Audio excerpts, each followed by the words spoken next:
اس قابل سمجھا فیاض کوکر صاحب میرے استاد محترم پنجابی شاعر میاں محمد حسین تیمور صاحب اور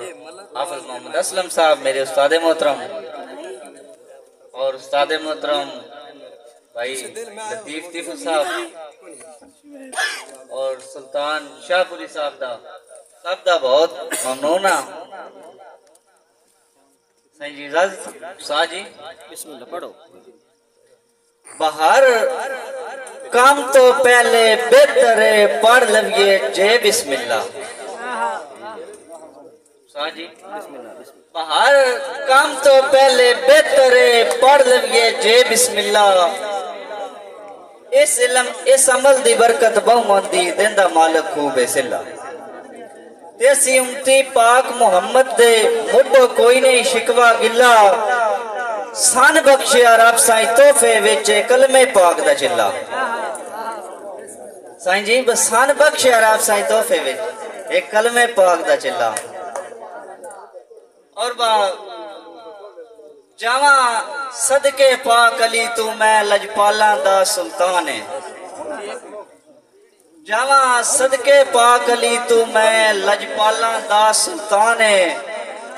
جنوں اسد اللہ لکا بتا ہویا بے مثل مولا دی شان ہے اور ڈڈو جیڑا حیدر نہیں مندہ اندہ شاکی یار ایمان ہے ان فتح خیبر رکھے دنیا جتے ڈھیر فرید میدان ہے میں اپنے بھائی جان دی سائیں فقیر علی فقیر صاحب دی آئی دے استیارے دے موقع نال تھوڑا جا کلام پڑھساں ہے مخلص چون فرید میاں لاسانی ساڈا ویر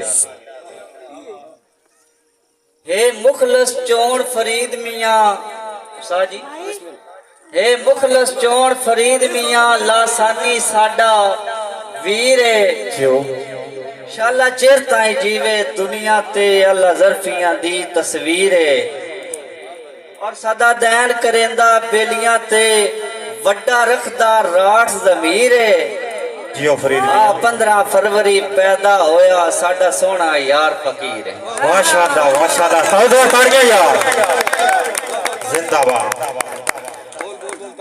اور اس طرح با آج 15 فروری سہ خوشیاں ساڈے یار دا جنم دیاڑا واہ واہ آج 15 فروری